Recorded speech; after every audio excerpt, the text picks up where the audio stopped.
It started with a sound, the deep, thunderous growl of motorcycle engines rolling into a quiet neighborhood. Every curtain on the block trembled as the bikes came to a stop in front of a small, peeling blue house at the end of Cedar Lane. Inside, Monica Fields, a single mother of two, froze. Through her window, she counted, 1, 2, no, more than 20 bikers, each one dressed in black leather, their jackets stamped with the unmistakable Hells Angels insignia. The neighbors peeked through blinds. Phones began to record. And Monica's heart sank into her stomach. Because the night before, she had only done what she thought was right. She didn't know a small act of kindness at a gas station would lead to this moment, a convoy of rough, tattooed men parking right outside her door. 2 days before, it was just another hard Wednesday in Atlanta, Georgia. The sun was heavy, and so was Monica's heart. She'd just finished her second shift at the hospital cafeteria, her feet aching, her paycheck already divided between overdue bills. Her car was running on fumes, just like her spirit. At the gas station, she pulled up beside an old Harley-Davidson that looked like it had seen a lifetime of open roads. Beside it stood a man, tall, rough, wearing a leather vest with Hells Angels embroidered on the back. His beard was thick and graying, his face marked by sun and scars. He was the kind of man most people avoided eye contact with. But Monica noticed something others didn't, the way he was patting his pockets, searching, frustrated. Then she heard it, a quiet curse. Card declined again, he muttered to himself. She didn't plan it. Didn't even think it through.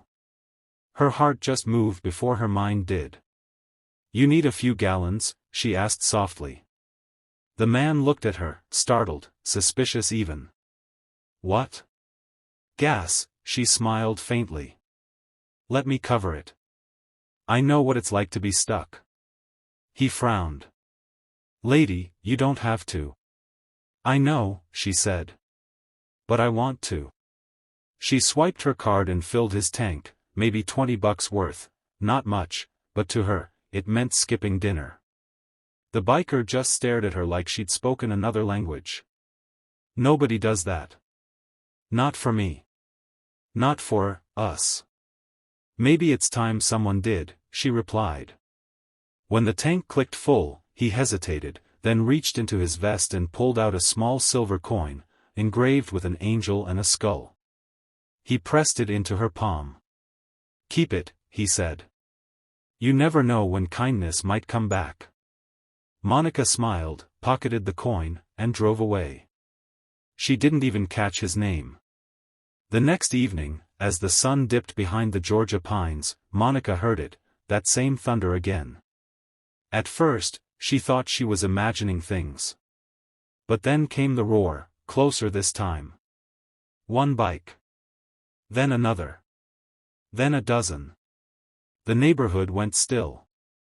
Monica's children, Tyler, 10, and Ava, 7, ran to the window, eyes wide. Mom! Are those bad guys? Monica's throat went dry. No, baby. I don't think so. When she stepped outside, the air vibrated with engine heat and tension. A wall of leather-clad bikers lined her front yard, every one of them watching her silently. Then one stepped forward.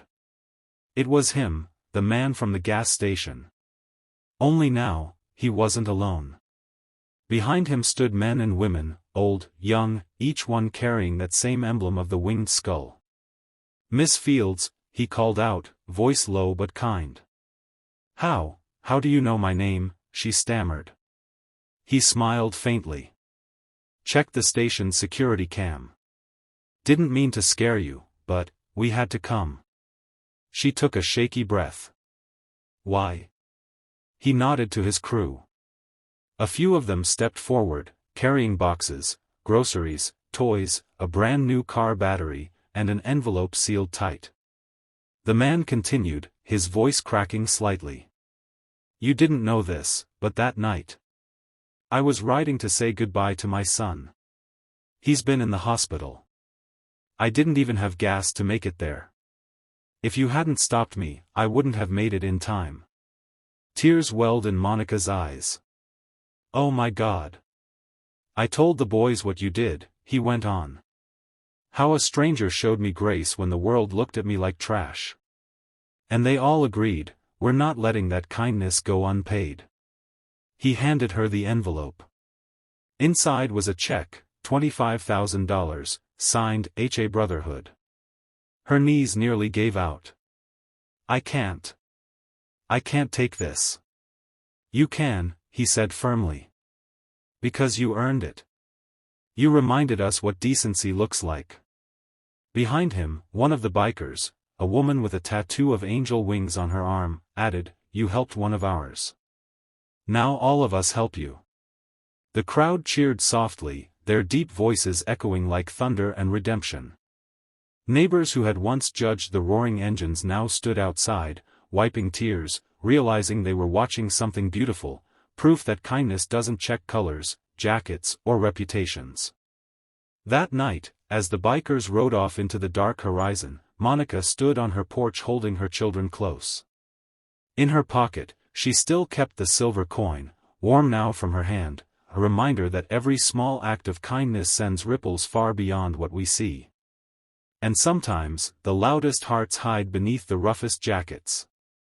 One act of kindness can shake the hardest hearts, bridge the widest divides, and echo far longer than we imagine. Don't do good expecting a reward, but trust that goodness always finds its way back.